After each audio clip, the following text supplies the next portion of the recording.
Chers spectateurs de Kurdistan 1, bienvenue pour ce nouveau numéro de notre série podcast intitulé Le Retour au pays. Bonjour Dylan. Bonjour Armange. Bonjour Mélisonde. Salut. Donc aujourd'hui nous avons le plaisir et l'honneur d'accueillir Mélisonde Jonah, qu'on a déjà reçu dans un précédent podcast et qui va nous accompagner pour cette émission qui va être consacrée aujourd'hui à l'organisation État islamique et aux conséquences que cela a eu sur l'Irak jusqu'à aujourd'hui. Donc l'organisation État islamique formée en 2006 en Irak. Donc c'est une alliance en 2006 de différents mouvements djihadistes, dont Al-Qaïda à l'époque, et qui va connaître son essor avec la proclamation du califat islamique en 2014, donc ce sera à cheval sur la Syrie et l'Irak, et jusqu'à sa défaite, donc 2017 pour ce qui est de l'Irak, en tout cas son emprise territoriale, et 2019 pour ce qui est de la Syrie avec la prise de Barouz, qui est la dernière ville, la dernière poche de résistance de l'État islamique. Donc on va parler de ça aujourd'hui.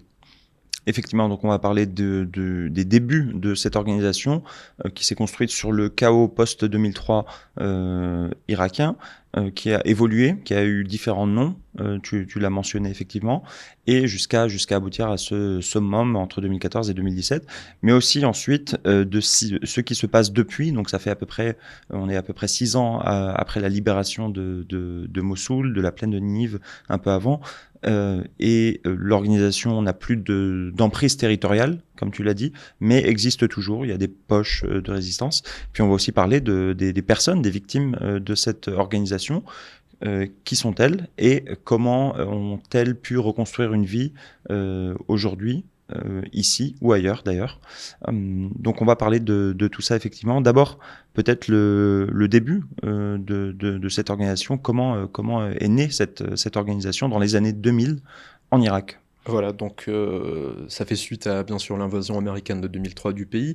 Alors Mélisonde va intervenir assez souvent pour nous aider. Alors Mélisonde, je rappelle à nos spectateurs qui n'auraient pas suivi notre premier podcast ensemble que tu es chercheuse, que tu vis en Irak depuis 2010, que tu as fait un doctorat en histoire et en anthropologie avec l'université Stanford aux États-Unis, et que actuellement tu te consacres à l'écriture d'un livre sur justement les familles ou les femmes, peut-être tu peux nous en parler plus, donc de ces combattants de l'État islamique.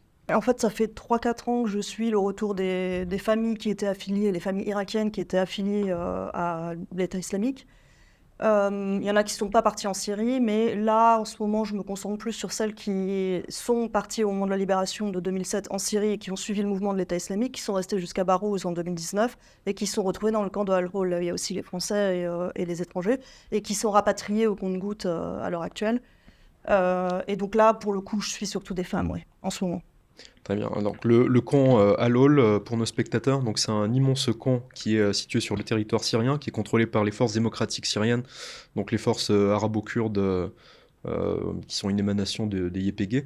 Donc il y a un petit peu toutes les familles, les sympathisants, les derniers membres de l'État islamique. Donc comme tu l'as dit, 2017 en Irak, ils sont défaits. Donc c'est pour ça qu'il y a beaucoup d'Irakiens qui se retrouvent là-bas, qui étaient allés combattre là-bas. En fait, ils ont passé la frontière qui n'existait plus à ce moment-là. Ils se sont retrouvés en Syrie. Au départ, il y avait un repli sur Raqqa, mais Raqqa a été très vite libéré à ce moment-là. Et ils se sont fait repousser le long de la vallée de l'Euphrate jusqu'à la frontière avec l'Irak. Et c'est là qu'il y a eu la dernière bataille de Barouz. Donc c'est vraiment les gens qui ont décidé de rester jusqu'au bout et qui sont après partis, qui ont été pris dans les camps. Et ils sont nombreux encore dans ce camp, notamment Al-Hol, qu'on essaye de fermer depuis longtemps. Mais je n'ai pas les chiffres tout de suite là en tête. Je sais que pour les Irakiens, il y a la section pour les Irakiens et les Syriens. Il y a la section pour les étrangers aussi. Les Irakiens, au moment où ils ont commencé, alors il y en a plein qui sont partis avec des passeurs, qui ont payé des passeurs pour rentrer. Ouais. Ça fait déjà quelques années. Et le gouvernement irakien a maintenant un programme pour rapatrier ces familles. Il les met dans un camp là dans le sud de Ninive, là, Jeddah. Et au départ, il y avait 31 000, je crois, personnes. Là, on doit être descendu à, je sais pas, 24 000 peut-être maintenant. Quelque chose comme ça. Ça fait depuis 2021. Donc c'est des personnes que, enfin, aucun gouvernement n'en veut. Les populations Les Irakiens. Oui, voilà, les Irakiens. Alors, évidemment, ils devraient revenir chez eux, mais chez eux aussi, ils ne sont pas les bienvenus. Bah, je Donc, pense qu'on c'est va des en parler. situations On problématiques, va en effectivement. parler. Certains Ouais, peuvent entrer, certains peuvent pas ouais, entrer. Je pense qu'on va en parler après. ouais, On va bien en sûr. parler. Alors, pour en revenir à l'État islamique, donc création 2006, création officielle, donc ça s'appelle l'État islamique à l'époque, l'État islamique en Irak. Je précise, donc c'est une coalition de plusieurs mouvements djihadistes, dont le principal qui est Al-Qaïda. Donc ça fait suite, comme on l'a dit, à l'invasion américaine de 2003, au démantèlement des forces de sécurité irakiennes, donc armée, police, ce qu'on appelait à l'époque la politique de débassification du pays, et où malheureusement les Américains vont commettre plusieurs erreurs qui vont être dramatiques pour la suite, dont le démantèlement des forces de sécurité irakiennes, donc l'armée, les polices, et donc on va se retrouver avec des centaines, peut-être 200 ou 300 000, alors j'ai plus les chiffres en tête, mais en tout cas des dizaines de milliers de soldats, de membres des services de renseignement, d'officiers, qui se retrouvent du jour au lendemain à la rue, en fait, sans emploi, qui ont de l'expérience, du savoir-faire, des armes, et beaucoup vont être arrêtés et se retrouver dans les prisons américaines, notamment à la célèbre prison d'Abu Ghraib, et aussi au camp Bouka, ouais, dans qui le est une autre sud. prison américaine. Et à ce moment-là, donc ces anciens officiers de l'armée irakienne ou des services de renseignement vont faire la connaissance de djihadistes. Et c'est là que se met un petit peu en place l'organisation.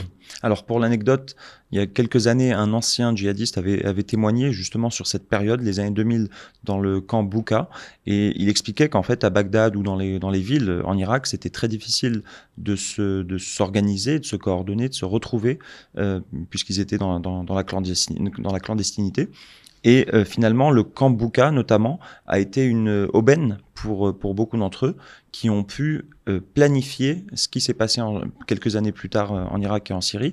Ils ont commencé à planifier cette prise de contrôle d'une partie du territoire dans le camp Bouka. En fait, c'était vraiment l'opportunité rêvée de pouvoir se retrouver sans avoir à se cacher, puisqu'ils étaient déjà enfermés dans une prison tous ensemble.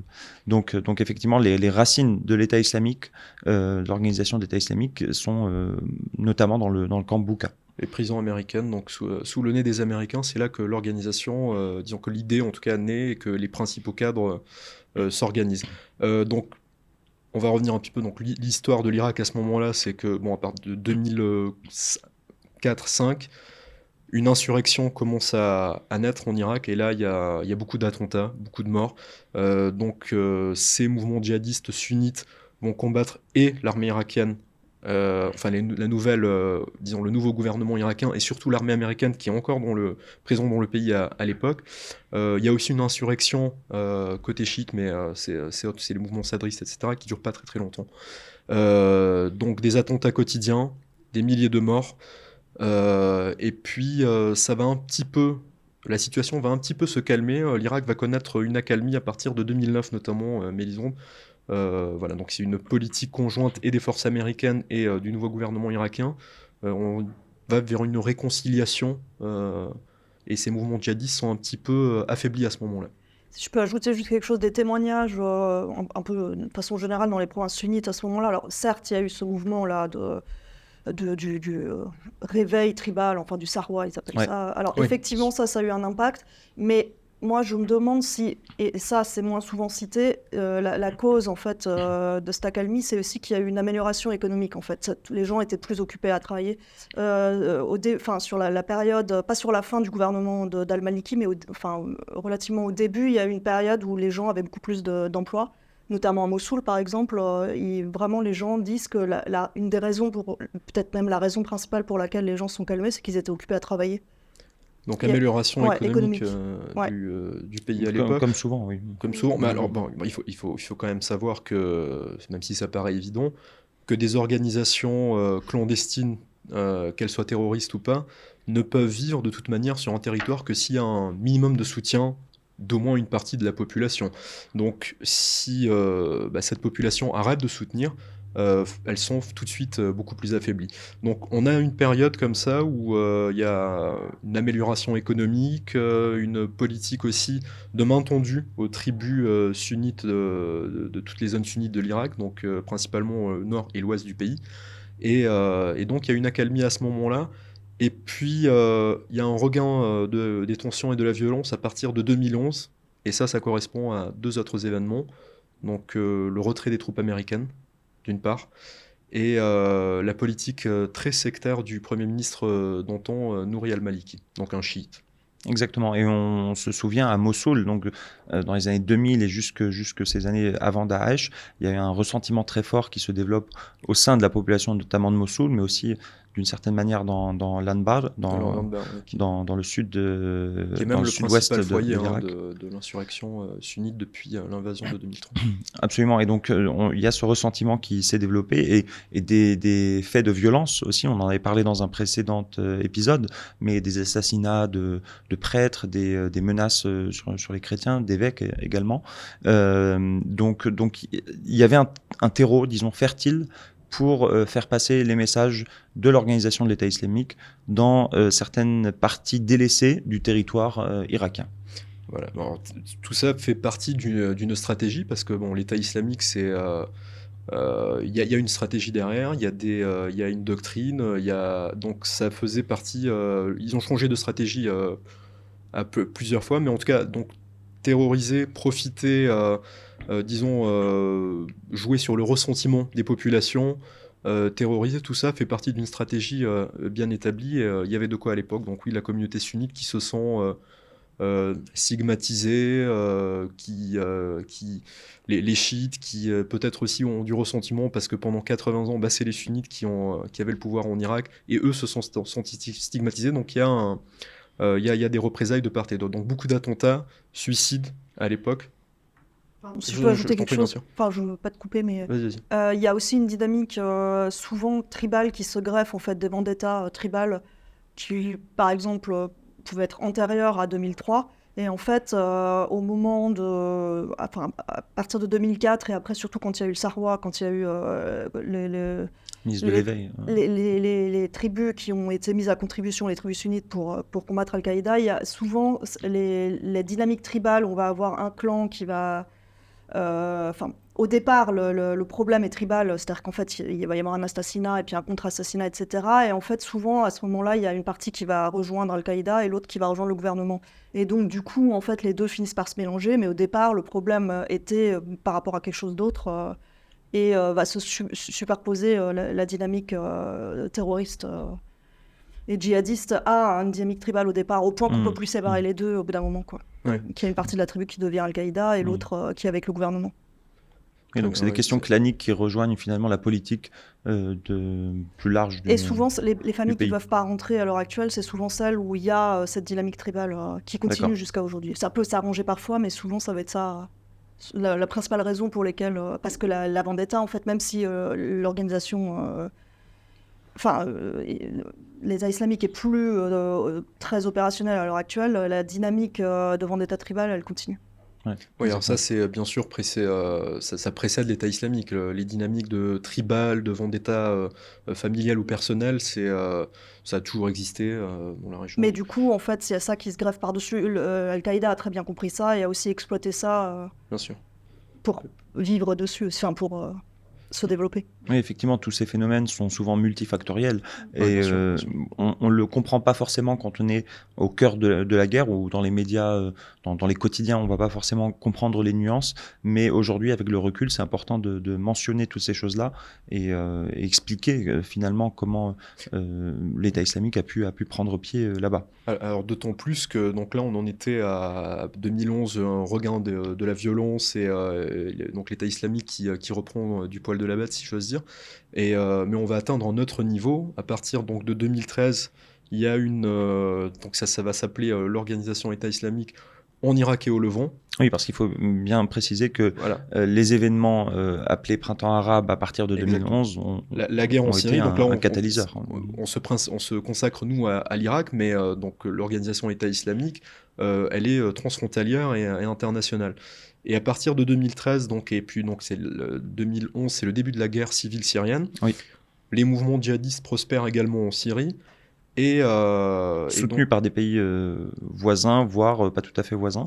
Et effectivement, il y a pu y avoir, à un moment ou à un autre, des États qui ont soutenu de manière directe ou indirecte toute forme de résistance, plus ou moins au régime de Bachar el-Assad, et notamment ceux qui ont ensuite rejoint l'organisation de l'État islamique.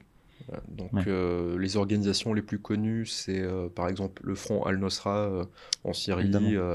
Il y avait également Al-Qaïda qui était présent en Syrie. Il y avait d'autres mouvements. Et donc à partir de ce moment-là, l'organisation irakienne, État islamique, va s'allier avec d'autres mouvements djihadistes en Syrie. Pas tous, hein, il y aura quand même des combats entre eux. Al-Qaïda à ce moment-là fait scission et n'est plus d'accord avec la politique suivie par l'État islamique. Et il y a des combats en Syrie, notamment entre Al-Nosra, qui est la branche d'Al-Qaïda en Syrie, et la nouvelle organisation État islamique en Irak et au Levant. Donc l'acronyme arabe, c'est Daesh, Dawla al-Islamiyya fil Iraq wa Sham. Exactement. Notez l'accent qui est bien, non? C'est pas mal. Ouais. C'est pas mal. Et donc là, l'organisation va prendre une autre ampleur et les ambitions vont changer, la politique va changer.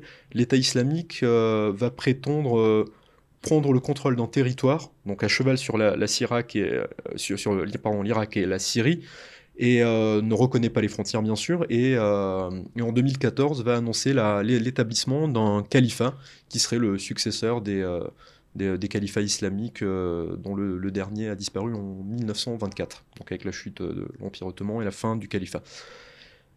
Et à ce moment-là, bien l'organisation va contrôler de larges parties du territoire syrien et irakien et va administrer ces territoires et va perpétrer des crimes absolument odieux contre un bon nombre de populations, notamment les yézidis, les minorités religieuses, les chrétiens, les yézidis, mais aussi les musulmans qui ne sont pas sur la ligne de l'État islamique. Et là, il y a beaucoup de déplacements internes, des massacres.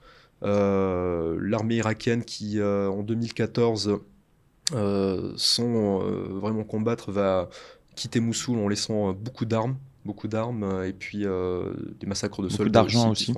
Beaucoup d'armes, beaucoup d'argent. Et là, l'organisation prend une autre ampleur. Et puis la prise du Sinjar aussi en 2014. Je crois que Mélisande, tu étais sur place à l'époque. Alors moi, j'étais pas j'étais pas à Sinjar au moment où... Oui, hein, tu précises que tu...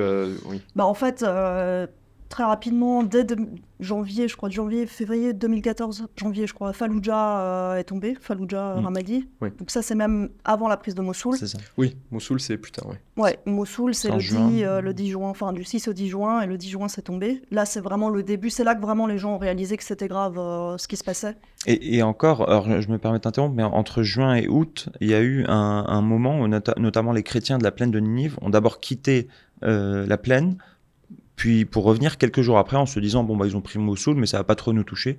Donc il y a eu encore 3 mois de flottement, 2 mois pardon de les gens ont mal évalué en fait la menace, même les yézidis. Alors bon, c'est un mélange. Certains yézidis se sont dit non, ils ont mal interprété. En fait, ils ont cru que c'était le retour des bassistes. En fait, certains yézidis disent que vraiment ils ont cru que c'était le retour alors pas de Saddam Hussein puisque bon, quand même tout le monde sait qu'il est mort, mais des bassistes. Et certains ont essayé de quitter. Alors ça c'est un autre problème, on ne les a pas laissés pour des raisons stratégiques, ils ont été empêchés de quitter le Sinjar pendant tout l'été, et donc du coup effectivement le 3 août 2014 l'État islamique a poussé et a pris le Sinjar. Voilà, donc là l'organisation prend une autre ampleur avec les prises de villes très importantes. Mossoul c'est quand même la deuxième ville, la troisième ville d'Irak maintenant peut-être. Bassora qui doit être devant, avec des équipements militaires lourds et en très grand nombre. Il faut savoir qu'il y avait plusieurs garnisons, je crois, de l'armée irakienne. Il y avait à peu près, on estime qu'il y avait 60 à 90 000 hommes de l'armée irakienne, donc très bien équipés. Et donc la ville va être prise en l'espace de quelques jours, sans combat quasiment. Et donc là, on sent le soutien aussi d'une partie de la population qui peut-être les accueille en libérateurs pour certains, d'autres qui n'évaluent pas vraiment la menace, comme tu le disais, certains les prennent... alors c'est vrai qu'il y a des composantes bassistes dans le groupe État islamique, mais c'est plus du tout la même... c'est plus le parti basse, c'est autre chose. Et la menace a peut-être été sous-estimée par beaucoup, et de pays et des populations sur place. Et malheureusement, les conséquences vont être terribles puisqu'il va y avoir des massacres absolument odieux. Les gens auraient quand même, enfin, je pense qu'il y a quand même une partie des gens au Sinjar, des Yézidis, qui ont compris ce qui se passait parce qu'il y a eu la chute de Tel Afar aussi le 10 juin. Et en fait, c'est des Turkmènes chiites pour le coup. Et ceux-là, ceux qui ont réussi à quitter le Tel Afar, sont allés au Sinjar. Ils sont restés quasiment tout l'été. Les Yézidis les ont hébergés. Donc, ils ont déjà eu les témoignages du fait que les Turkmènes chiites se faisaient déjà massacrer. Mais pour le coup, les Turkmènes chiites, on les a laissés passer, on les a laissés rejoindre le Kurdistan, et de là, la plupart sont allés à Najaf ou à Kerbala, après dans le sud, dans les villes chiites. Mais c'est vrai qu'à ce moment-là, si les gens avaient vraiment pris la mesure au Sinjar et qu'on les avait laissés, c'est parce qu'on les a empêchés. Autant les chiites, on les laissait passer, mais les yézidis, il y en a beaucoup qui ont été bloqués, qu'on a vraiment... Enfin, qu'un parti kurde a pas laissé sortir, quoi. C'est pour ça qu'ils se sont retrouvés pris au piège, enserrés en fait dans une nasse le matin du 3 août. Voilà, donc le Sinjar, je crois que de là, nos spectateurs vont tous un petit peu se souvenir. Sinjar, il y a certains pays comme l'Irak qualifient ça de génocide, donc il y a des massacres de milliers de Yazidis, surtout les hommes.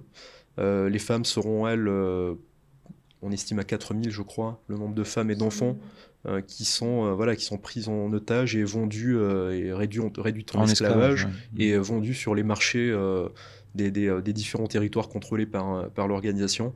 À ce moment-là, il y a une prise de conscience même internationale, puisqu'il y a une coalition internationale qui va menée par les États-Unis, qui va se mettre en place pour combattre cet État islamique. Là, après ça, tout le monde comprend la dangerosité de cette organisation, et qui va d'ailleurs elle-même internationaliser le conflit, puisqu'elle va perpétrer des attentats aussi sur le sol européen, notamment en France, les attentats de 2015.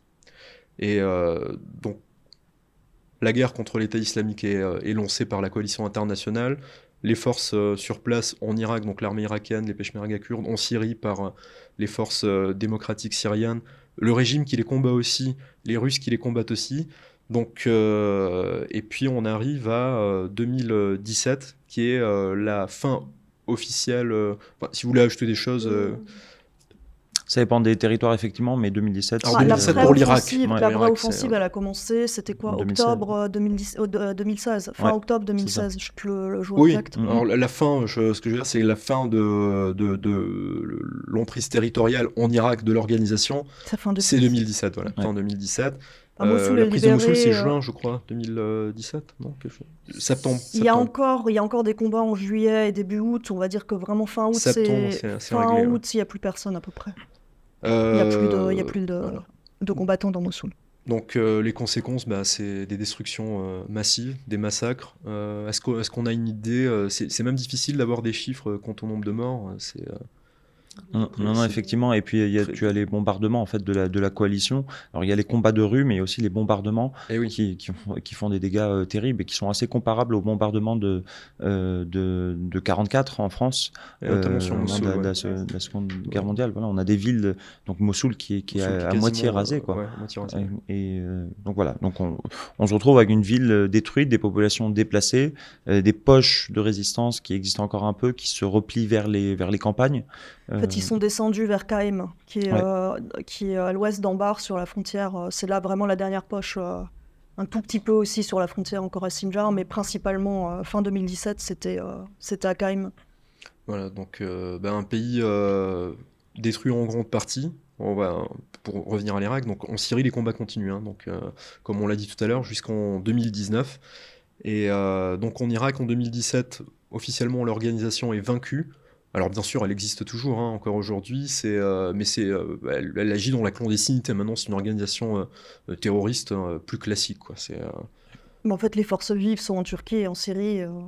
Ils maintiennent vraiment, je pense, le niveau le plus bas de leur capacité opérationnelle en Irak, mais il n'y a quasiment rien en ce moment. Oui, on retrouvera beaucoup de ces djihadistes dans d'autres guerres, par exemple en Libye ou plus récemment en Azerbaïdjan. Quand il y a la guerre entre l'Arménie et l'Azerbaïdjan, on retrouvera des éléments djihadistes qui se battent comme mercenaires. Mais là, ils sont tous en Turquie. Moi, je vois bien les familles là.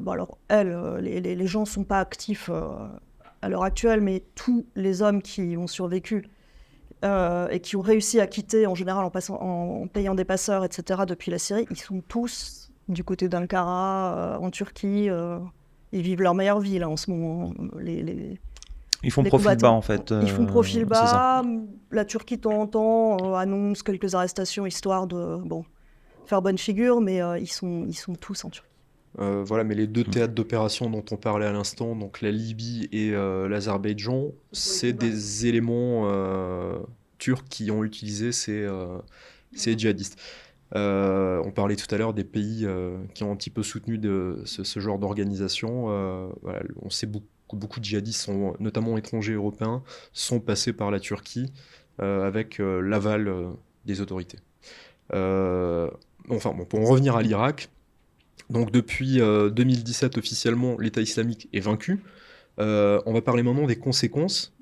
Donc destruction, on a parlé de déplacés tout à l'heure, hein. Il faut savoir qu'il y a eu des centaines de milliers de personnes déplacées à l'intérieur de l'Irak.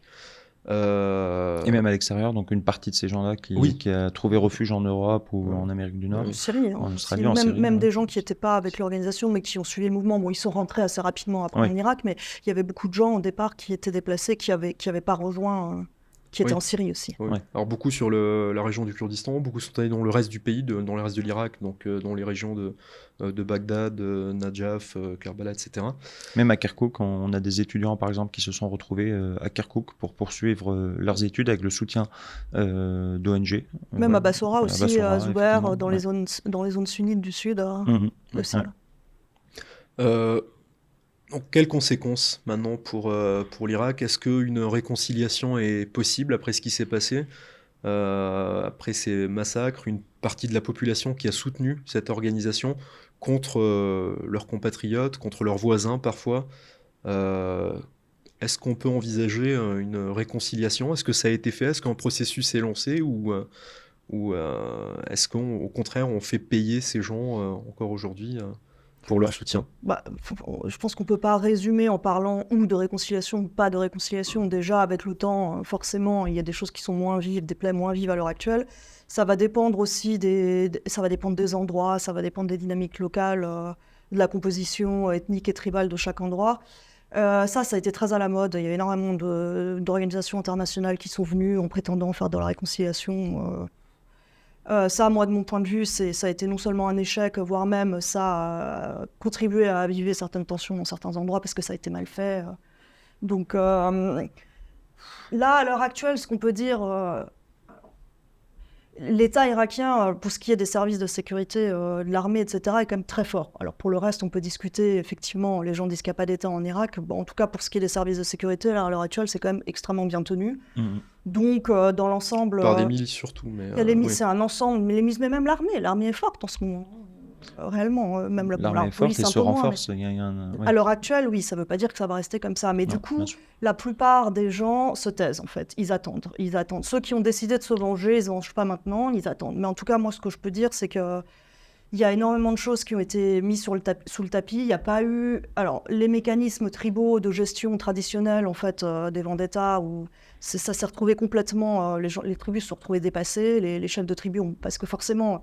régler un problème où il va y avoir un mort ou 2-3 morts, ou quelqu'un a volé une vache, ou des histoires de mariage, etc. Bon, ça c'est une chose. Et puis régler après des problèmes où c'est des massacres qui ont été perpétrés par des dizaines et des dizaines d'individus, ça va pas être la même... C'est peut-être le travail de la justice à ce moment-là. Alors il y a eu pas mal de procès en Irak. On a même eu des djihadistes étrangers, dont français, qui ont été jugés. Est-ce qu'il y a eu un travail au niveau de la justice? On peut aussi parler peut-être des victimes qui sont encore aux mains de l'État islamique. Est-ce que la justice est passée? Attends, on va pas trop vite. Alors le problème, c'est que oui, il y a eu plein de condamnations, les prisons sont pleines. Le problème, c'est que la plupart des cadres de l'État islamique, ou en tout cas des gens qui étaient un petit peu importants, donc soit ils ont été tués, soit ils sont partis en Turquie. Enfin, il y a eu... c'est très facile en fait de se faire libérer à peu près pour $50 000. Ici en Irak, tu veux dire? En Irak, on sort. Ce qui fait que c'est plutôt les petites mains en fait. Non seulement les petites mains qui sont encore en prison, ceux qui ne peuvent pas payer autant d'argent. Et puis il y a eu énormément de règlements de compte qui ne sont pas directement liés à une affiliation de Daesh. Donc il y a énormément de fausses accusations ou d'accusations exagérées. Par exemple, un frère a été effectivement un combattant et du coup, pour se venger, les membres de la tribu victime ou de la famille victime va aller se plaindre et faire une accusation contre un frère ou un cousin qui va se retrouver injustement en prison. Et ça, en fait, ça alimente une rancœur absolument extraordinaire, mais même des deux côtés, parce que dans le fond, étant donné qu'il n'y a pas de compensation, il y a une politique, en fait, les mécanismes tribaux n'ont pas été appliqués dans l'ensemble. On a décidé que l'ampleur était telle que les mécanismes tribaux traditionnels de compensation ne pouvaient pas s'appliquer. Ça, c'est aussi les ONG internationales qui sont venues dire oui, c'est vraiment des choses là d'un autre temps, ces espèces de mécanismes tribaux, c'est sauvage, c'est barbare, il faut arrêter de faire ça. Ils ont invité les chefs de tribus au Rotana, au Babylon Hotel, etc., pour faire des conférences de peace building, etc., là, de réconciliation, en leur donnant un petit peu d'argent aussi, en disant voilà, on va faire des projets, etc. Et donc, du coup, les chefs de tribu ont trouvé un intérêt à ne pas appliquer les mécanismes traditionnels. Donc, oui, aussi parce que c'est très compliqué, en fait, qui va payer quoi dans chaque tribu, en fait, il y a des gens qui ont rejoint Daesh et d'autres pas. Donc, ce qui fait qu'en fait, les victimes n'ont absolument pas été compensées, ça c'est de 1. Là, je parle vraiment des sunnites entre eux. Et de 2, il y a cette perception, d'une part. Il y a cette perception aussi que, en fait, les vrais responsables de l'État islamique n'ont pas été punis. En fait, ils sont en Turquie ou en tout cas, ils sont pas dans les prisons, et que ça va être soit les petites mains, soit carrément des gens qui ne devraient pas être en prison, en fait. Donc, du coup, il y a vraiment une rancœur de tous les côtés, en fait, chez les victimes et chez les familles qui vont avoir des gens injustement accusés, ou en tout cas des gens qui ne devraient pas être condamnés à perpétuité. Peut-être ils méritent une peine de prison de quelques années, mais pas perpétuité. Et ceux qui ne sont pas injustement accusés, alors je sais que maintenant tu travailles depuis quelque temps justement sur ces femmes de retour pour beaucoup de Barouss, donc du camp de Barouss. Elles ont vraiment soutenu l'État islamique et leurs maris aussi. Donc pour ceux qui ne sont pas injustement accusés, dans quelles conditions vivent-ils? Comment perçoivent-ils la fin de l'État islamique? Et j'imagine qu'ils n'ont pas abandonné leur idéologie, donc qu'ils ont des enfants, qui sont en train de grandir dans des conditions Est-ce qu'il y a un avenir en fait pour ces femmes et ces enfants, pour ces familles, pour cette branche cette frange de la population qui a soutenu et qui croit à cette idéologie? Alors, effectivement, il y a une politique quand même de fermer les yeux sur l'affiliation des femmes. Certaines femmes ont été mises en prison, quand même, celles qui ont vraiment eu un rôle dans la police des mœurs, celles-là, elles ont été mises en prison, elles ont été arrêtées à Al-Hol. Il y a beaucoup de femmes aussi qui continuent enfin, bon, là maintenant ça s'est un petit peu calmé, mais en 2020, 2021, 2022, il y a eu beaucoup d'assassinats perpétrés par l'État islamique dans le camp de Al-Hol, donc par des femmes notamment. Celles-là, elles ont été beaucoup arrêtées. Celles qui reviennent, celles qui sont rapatriées par le programme de gouvernement, du gouvernement irakien, en général, elles n'ont pas eu de poste trop important, elles n'ont pas été trop exposées. Il n'empêche qu'il y en a beaucoup qui ont, par exemple, enseigné la religion. Elles ont donné des cours de religion, par exemple, de la charia, par exemple, dans les mosquées pour les femmes. Celles-là, on va avoir tendance à... Alors souvent, le deal qu'il leur est proposé, c'est vous travaillez pour nous, vous nous donnez des informations, et puis on ferme les yeux. Ça, évidemment, personne ne va le dire, mais ça, je l'ai compris à force de parler avec elles et de les suivre. Et il y en a quand même... Alors, c'est très difficile de donner des pourcentages, mais là, le camp de Jeddah, là où sont rapatriées actuellement les familles dans le sud du gouvernorat de Mossoul, alors c'est compliqué, mais moi je dirais qu'il y a quand même bien 70% des familles qui sont encore complètement sur les... Alors là, elles font profil bas, elles peuvent pas du tout... elles sont dans la dissimulation complète, mais je pense qu'il y a bien 70% des familles et des femmes qui sont complètement... encore convaincus idéologiquement et qui attendent qu'une seule chose, c'est le retour de l'État islamique. Alors évidemment, elles ne le disent pas. Moi, je le sais parce que ça fait des mois, voire des années que je suis certains groupes et que maintenant, il y a certaines femmes qui me font suffisamment confiance et qui donc, du coup, en fait, maintenant, ne s'en cachent plus. Elles parlent librement devant moi.